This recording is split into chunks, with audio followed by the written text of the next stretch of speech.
Let me just start by saying, Nightreign is a very fun game. I've played for 50 to 60 hours so far, did every character quest to completion, beat obviously every boss, did basically all of the content that's on offer here, and I've had an incredible time.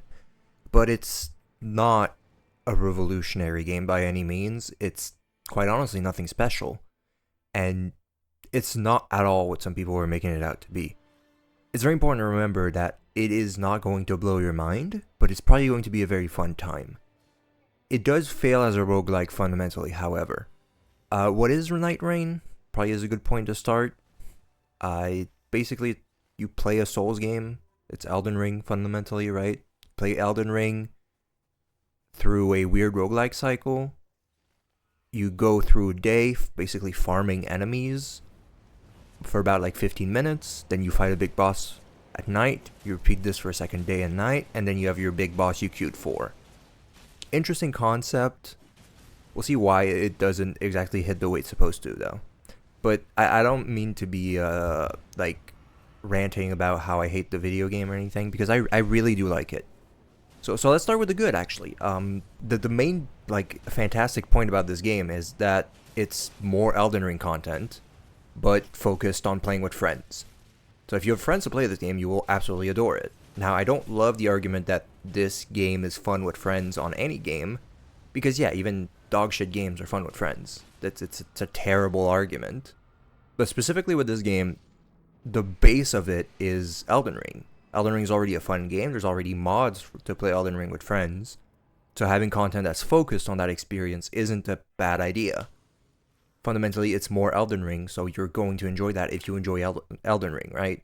If there's one thing that you should come out of this video with is, if you enjoy Elden Ring, you will enjoy this game. Probably, right? It's just more stuff to do in it. Another really good point is, some of the new bosses are really good. It's hit and miss, but new bosses is always fun. They're primarily designed for co-op, so if you're going to play the game solo, which you can do, by the way, probably not going to have as much of a great time, but I mean, it's something. It's content. The playable characters are actually something that kind of worried me coming into the game, but they're actually really fun. Each have their unique skills and ultimates that lead to pretty interesting playstyles that we really don't get to do before in the Soul series, which I think is like one of the greatest things about this game. Now, they're not all good and they're not all interesting. I had to play them all to do all the character quests, and there's some I really did not enjoy. And there's some that are clearly better than others, but like it's an interesting aspect to the game that adds some variety. Unfortunately, the controls aren't great because it's a button combo to use their skills and ultimates, which is obviously a pretty weird decision, but they ran out of space on the controller, so they had to do something, I guess. The movement got updated for this game as well, because it's a game all about speed, right? Because you have about 15 minutes to do each day, so you need to do as much farming as possible. So they allow you to full run, basically. Almost like a Call of Duty game, but even faster. You're basically the horse without a horse in this game. You know, and the map has a decent amount of verticality, so they give you a lot of stuff you can climb, and spirit springs to jump up. Movement feels pretty damn fluid. The character quests are an interesting bit of content, considering there's only 8 primary bosses in this game that were added. It's nice to give you more of a reason to play the game. That's something I really enjoy. So the character quests, some of them are less interesting than others, but they add some story to the game. It's like one of the first times in the Soul series that they actually like straight up tell you what's going on with the character story, instead of you having to like get it out of item descriptions or something. So I quite enjoyed that, actually, even though they're quite short and not all the greatest gameplay-wise. It's some content, which I do like. What's nice is that they are promising updates and future content. Probably will charge for it, because there's like a deluxe edition that says you will get the DLCs for free, so they're probably going to charge for it. But considering the game is lower priced and that DLC is like $20, if you want the upgrade, right, it's probably fine. And they're already updating the game quite a bit. It had some pretty severe issues that are already a little bit better. Not every issue is fixed, obviously, through 2 weeks of updates, but like, I'm confident they probably won't abandon the game. Also, you do have to give them kudos. It's a single price tag, not a live service game. It really looked like it could have been a live service game. If this game was being made by any other developer, it would have microtransactions. This game doesn't, which is incredible, right? And it's a lower priced game, right? 40 USD. I mean, I'd say that's a $40 game. Yeah, it's a $40 experience, for sure. It's not as much content as Elden Ring, obviously. I only played it for 50 to 60 hours, and I'm basically completely done with it for now. And Elden Ring, you could play over 100 hours and be fine, but, it's a lower priced game, which you get all of the content for a single price tag, at least all the release content. So I don't mind that they'll charge for content later down the line if they add more, because it's Fromsoft. They always make it worth buying DLC. That's most of the good stuff about the game. There's other stuff, like going back to character classes. I like the archer guy a lot because he has a unique moveset when using bows, which is basically, in my opinion, the first time that using a bow in a FromSoft game has actually been fun.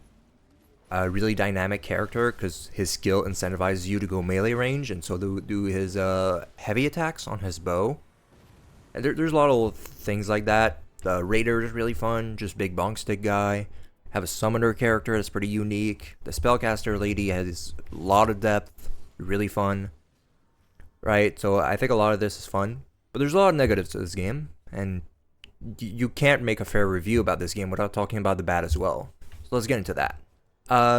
Let's start with the main point of this video, of this review, and what the title is. It's dysfunctional as a roguelike. Because you have to first think about what makes a roguelike good. To me, one of the main things is variance in builds and how you're going to approach situations and what kind of situations are thrown at you, and almost infinite replayability. That's like the core of roguelike experiences. This game doesn't have basically any of that.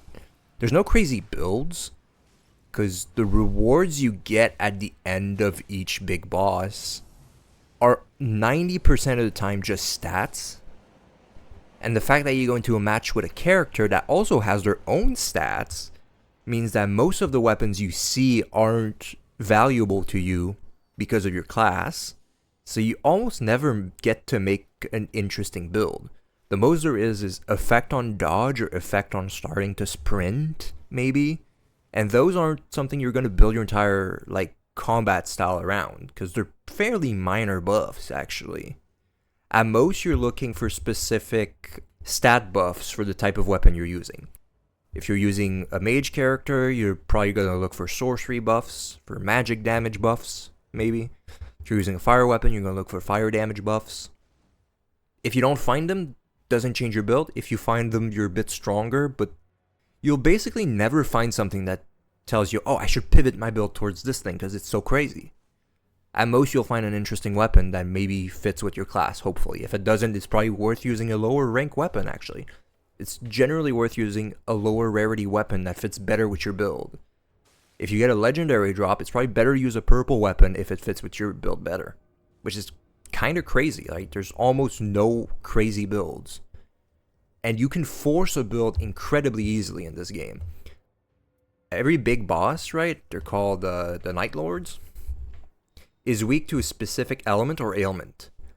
You can use gems outside of the game to apply that element to your weapon from the start. So all that you need to do is try and upgrade that weapon as high as possible, and that's your build. There is no incentive to pick up another weapon if you've done that. In fact, it'd be terrible to do so if it's not the element you're actually targeting here. You can really easily force a build like that because it only takes a single cave to get a purple upgrade stone. Blue upgrade stones are really cheap at shops, and that's all you need to get your weapon up to purple, which is the second highest rarity, and what you're going to end up with in the final boss in 90% of your runs anyways. So just enchant your starting weapon, I guess. It's not really interesting build-wise. Also, the stuff you can equip out of game to buff your character, 90% of it is fairly uninteresting. Some of it is. Some of the character-specific stuff is interesting. Obviously, there's the stuff where you can enchant your weapon with a specific element. That's strong. Right? Enchanting your weapon with a specific element is obviously going to be strong when bosses are weak to that specific element.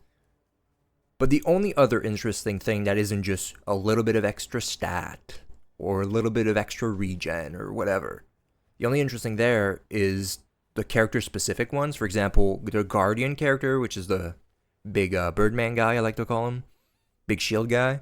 His skill is kind of terrible. It's just a shitty knockup. But if you have a gem on that says increased duration, it becomes a massive whirlwind that's really good for mobbing early on. Most of these upgrades aren't exactly impactful. Some of them are, like the Guardian one. And those are by far the most, like, build-defining things you can equip. And these things are equipped out of game. So it doesn't really feel like your runs have any variance. It's 90% based on which character you pick at the start. And maybe a few things you have equipped on them at most. Not particularly interesting from a roguelike perspective, right? Because your runs play almost the exact same every match, if you're playing the same character. RNG is a big part of a roguelike and trying to make it interesting. In this game, RNG feels weird. Like, it doesn't feel like it's giving you interesting situations. There's events that can randomly happen. Most of them are really annoying if you don't know what to do about them. Like, you just lose levels or lose a third of your HP for the rest of the match if you don't know what to do about it. If you do know, I guess it's a tiny buff that can matter, I guess. Some of them actually give you a lot if you beat them. They're fairly rare, happen like 1 in 10 games, I'd say, maybe a little bit more than that. And they're just not interesting. And they're very punishing if you don't know what to do about them. The other elements of RNG are like, the locations around the map, which is the exact same map every game, by the way, do change where they are and which ones are which. But you can tell which one is which from your map. If you see a cathedral and it has a fire symbol next to it, you know it is always going to be a little fire dude in the basement. That is really easy to kill. If you see that it's holy, it's going to be the 4 oracle dudes that you can kill in half a second. If it's a poison ruin, it's always the perfumer at the top of the ruins with a guy with a crossbow next to him that's way stronger than the actual boss for some reason. Right? So the game is incredibly predictable, even though the things around the map shift a little bit every run. The other thing they tried for variance is shifting earth, is what they called it. It's basically a region of the map that's at most like 1/5 of the map changes to be a weird version of itself. So it's like a big lava crater, a big snow mountain, a big city, or the rot woods. None of them are particularly that interesting, and they mess up a lot of other things we'll talk about later. They give you a reward if you get to the very end. The creator's the best, probably, because it gives you like you can upgrade your weapon to legendary there. The city does give your whole team a revive, but it removes a castle in the center, which is the main thing you want to farm in your run normally. So it feels like a nerf to your run either way. It kind of is not very fun RNG that you get these shifting earth. And there's other problems with them we'll go back over later. And they're only random if you've beat the entire game, by the way. Otherwise, you get to choose whether you want on or not until you've beaten the final boss. And after the final boss, you don't get to pick anymore. It's just random. Very fun. And they're basically just annoying. And there's a lack of content there in the things on your map, basically, because there's so few bosses, and they're all reused from Elden Ring in very weird picks, which we'll talk about right after we go over the roguelike thing, but it's a bit weird. You basically know what you're going to face every round. And yeah, your character stats really restrict your builds, because you kind of have to pick weapons that match your stats. And all these things are kind of things that need to work well for a roguelike to feel replayable. When there's so little variance across runs, the game kind of feels like it completely fails at being a roguelike. It's still fun despite that, but I just don't get how I'm supposed to play this game after I've finished all the, like, objectives. I've played like 50 to 60 hours doing all the character objectives, and honestly, from run to run, if I was playing the same character back to back in each game, I ended up at the end of each run with almost the exact same tools, the exact same weapons, like maybe a different element. But if I'm playing Katana Guy, at the end of a run, I could easily have 2 purple katanas every game. Doesn't matter. I'm just dual wielding katanas the whole time. It's the exact same build. If I'm playing bow guy, I'm probably 90% of the time have my starting bow at the end, or another bow that's purple. Because the only legendary bow is a heavy bow. Like, it's a great bow, so it's terrible. I have basically the exact same build when I get to the final boss every game. The only difference is what level I am at. Which gets me to a big issue with the game again, is the balance of runs is terrible. The way the RNG affects your runs is straight up not fun. Because 90% of runs live or die by whether or not your castle has Crucible Knights in it.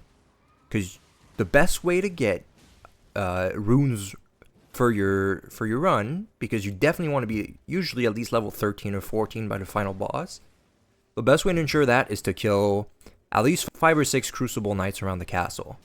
Ideally, you also want to do the underground boss for the castle. Usually you go do this day 2. If it's not Crucible Knights, at least if it's Banished Knights, it's not too bad.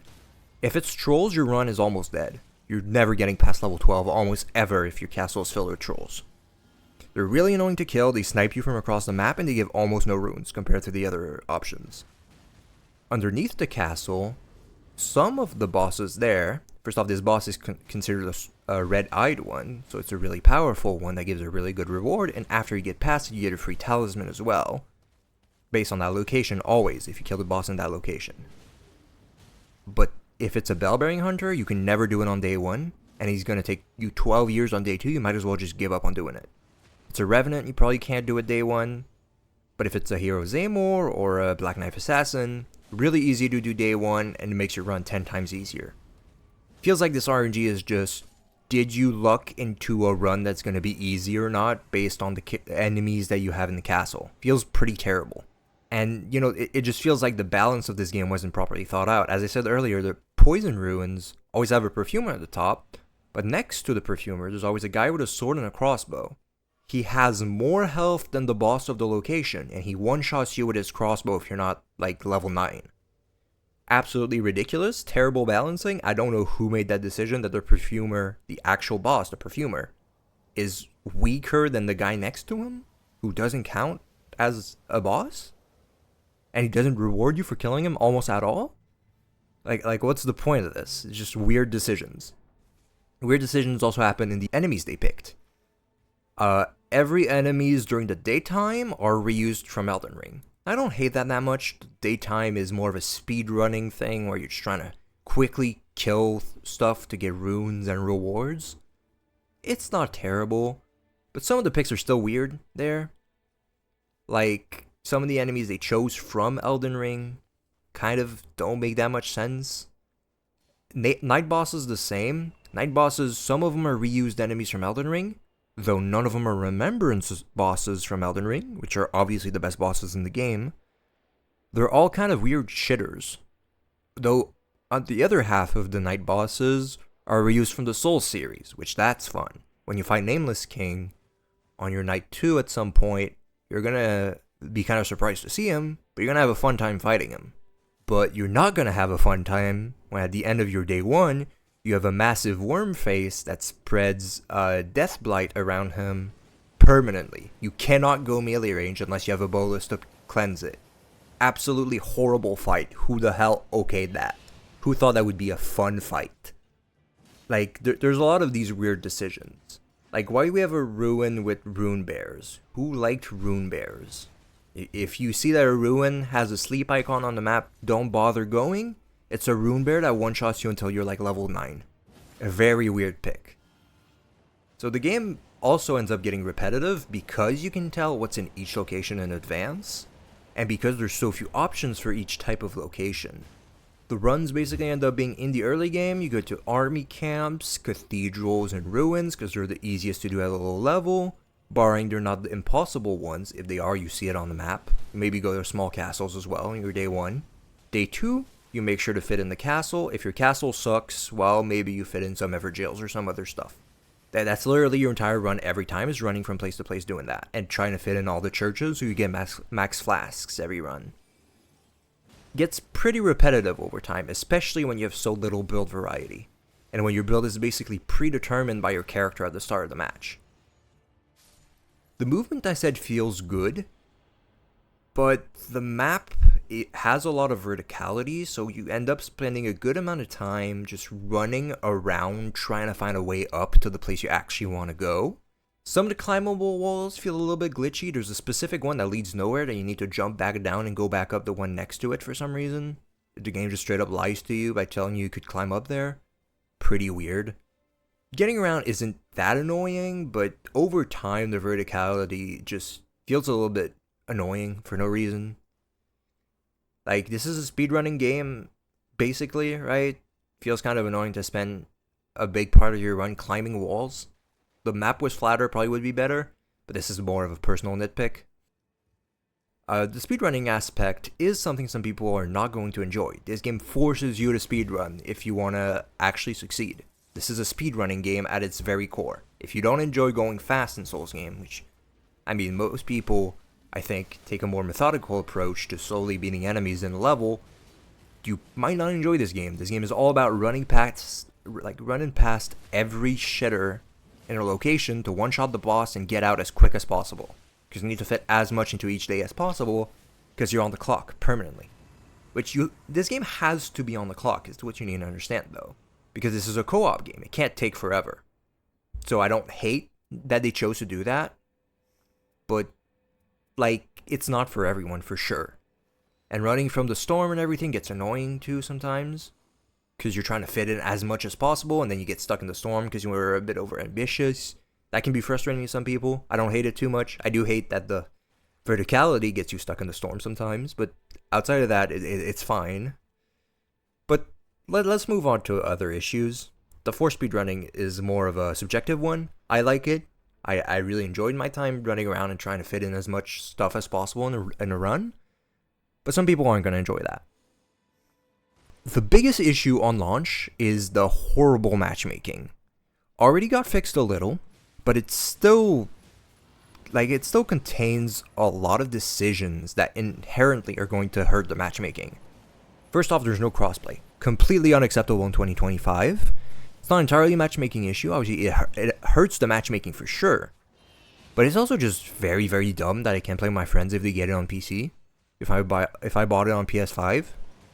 Like, this is 2025, buddy. You need crossplay. And this kind of shows that Fromsoft doesn't have experience making good multiplayer experiences. The, like, PvP and co-op elements of each Fromsoft game is always, like, the weakest element of the game. The PvP is always laggy and kind of shitty and has weird... Like, it's kind of weird how it registers hits or doesn't. I really don't love PvP in these games.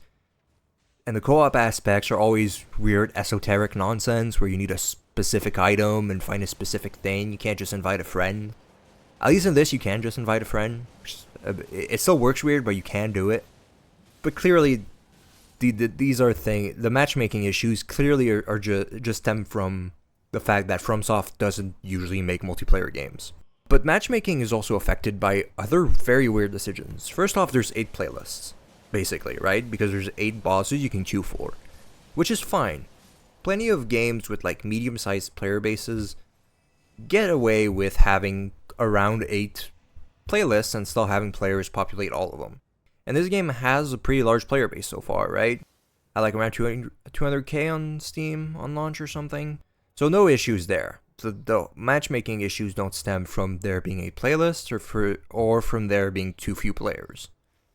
They stem from 2 other issues. One is shifting earth. I mentioned earlier shifting earth affects your map. The first time you beat like 1 or 2 bosses, you get each shifting earth as a guaranteed thing you can only queue into. So if you're queuing with a shifting earth, you can only queue into the specific one. When you don't have a shifting earth, you can queue into others though. But this basically means there's 4 other queue types for each queue already, right? For each Night Lord you're queuing for. You can queue for the fire one, you can queue for the city one, you can queue for the ice mountain one, or for the rot forest one, or for any of them if you don't have one active. So in a sense, there's kind of 40 different playlists you can queue for just based on the shifting earth, which is completely stupid. And it's clearly affecting matchmaking. And I know this is true because I was queuing with a shifting earth at some point, and I noticed I was queuing with it, and I was like, oh, I don't want it anymore. So I'm gonna go into the bed and remove my shifting earth. When I did that, it canceled my queue and told me I was no longer in the correct, I was no longer had the correct settings for that queue. Which means because I no longer had the shifting earth, I had to re-queue into the general pool rather than the specific shifting earth queue for that specific boss. So if you're not finding people and you have a shifting earth on, that's why. Completely stupid decision. I get that they want to showcase them one by one. I get that. Which isn't a terrible decision, especially because there's trophies tied to finishing them. But that clearly affects matchmaking quite heavily. A few weeks down the line, maybe doesn't. Like, nowadays probably doesn't affect it as much as well, because a lot of people have beaten the game. And I would say more people are queuing without a shifting earth than with. But on launch, basically people were split into 40 different queues. But not only that, now here's the shitty part of remembrance quests, which are the character quests. If you are queuing with a character quest, you cannot have anyone else have a character quest active. Because only one player can do them at a time. Because fuck you, I guess. Absolutely no reason for that, but they decided only one person can do a remembrance quest at a time. I get that there's 2 quests and specifically that need a specific shifting earth to work, and it's not the same one. But you can just make people with those specific quests not queue together, and it's fine. You don't need to shaft everyone else from being able to do their quests together because 2 specific steps, 2 specific ones don't work together. So basically, if you're queuing with a remembrance quest, you need to find 2 people who aren't queuing with one. If you're not queuing with one, it's much quicker because you can have anyone, whether they have a quest or not, queue with you. Queue into you, right?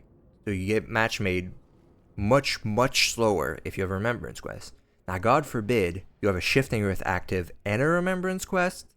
That is where people were truly complaining about the matchmaking and the queue times on launch, because I had that experience. I had a remembrance quest and a shifting earth active. On average, 15 to 20 minutes at least to find a match on launch of a game with 200k concurrence on Steam. I was playing on PlayStation, but that is the metric we have. Clearly a popular game on its launch for matches that only need 3 players. But it's because of remembrance quests and shifting earth that it's almost impossible to find matches if you have those things on. Just pretty poor decisions and complete lack of understanding how that would affect your matchmaking. Now, they said they've made remembrance quest matchmaking a bit better through a recent update. I tried it. It's probably a little bit faster. Probably won't wait 15 minutes now, but 5 to 10 minutes because you have a quest on and still fair. If you have a shifting earth, you're probably still never getting a queue if you also have a quest alive. Just disable your quest if you really want to do the shifting earth. Or disable your shifting earth. Bite the bullet, because you won't find a match. People were resorting to going to Discord calls to find people to play with, because that's how fucking long it took to find matches. They went to Discord servers to match with people, not even to call. Just to be in a match. And that's just a complete failure on the side of Fromsoft. Let's move on. A complaint that you're going to hear a lot is there's only one map. And that's true. It's part of the lack of content in the game. For sure.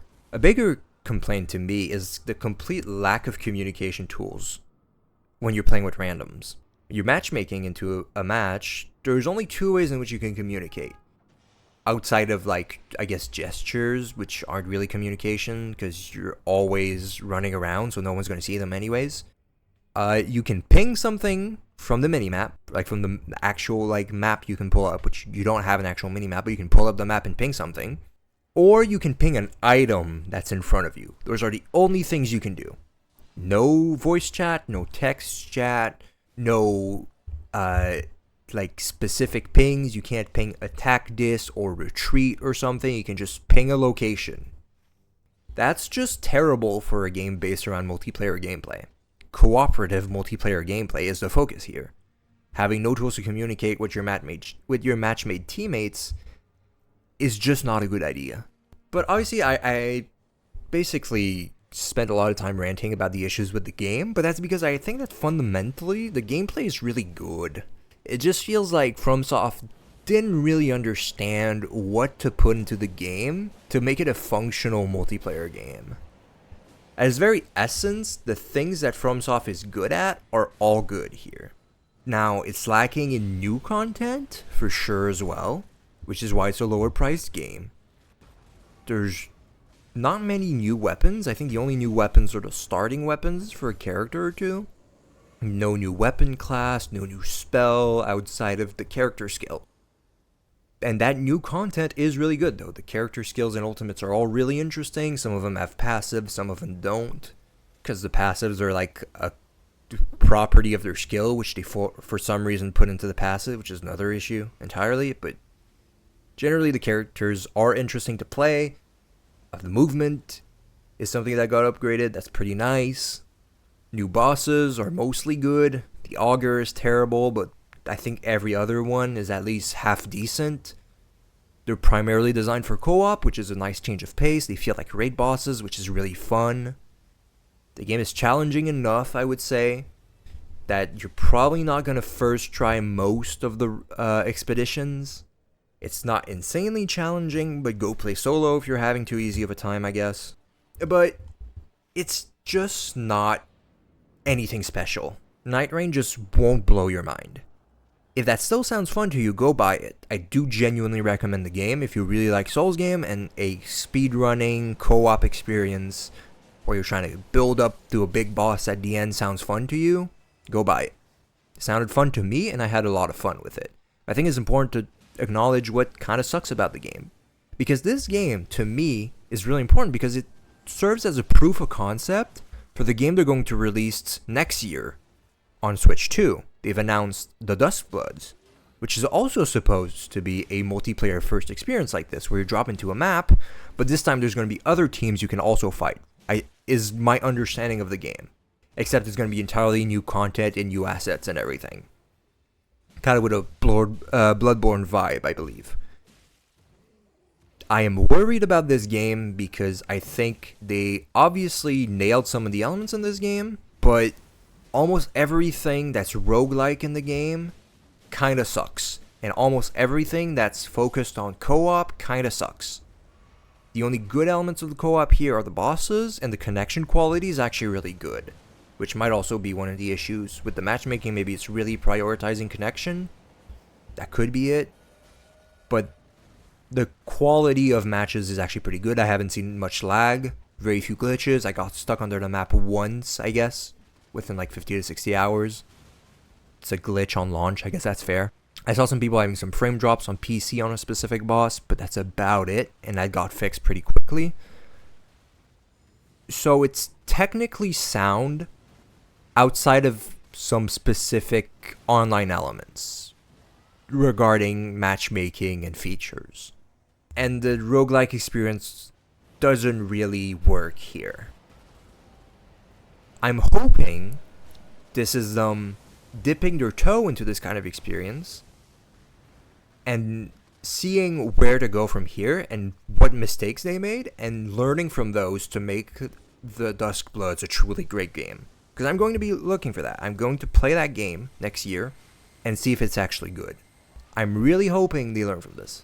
This game is overall a 6 or 7 out of 10 probably. Because it's still really fun. I had a lot of fun with it. I almost got the Platinum Trophy for it on PlayStation. The only trophies I have left are things that require random events to happen. And I am not sitting through run after run until those happen. So for now I'm done with the game. But it was a fun 50 to 60 hours to be fair. But most people probably won't get more than 20 hours of gameplay with this game. If you're not really interested in doing the character quests, it's a $40, 20-hour game you can have fun with friends in. If that's good enough for you, you should probably buy it. But don't expect to see anything groundbreaking here. Thanks for listening to me ramble. I thought I'd take a bit of a different approach to this video, less scripted, more just speaking my mind. More of a review as well, I guess. I don't actually like to do outros, so I will leave you here. I would appreciate if you subbed if you like to hear me yap about video games, and I would appreciate death threats in the comments, please. That would be very cool. Or maybe just tell me what you don't like about this video, so I can learn. I would enjoy that. Okay, go do something productive or something.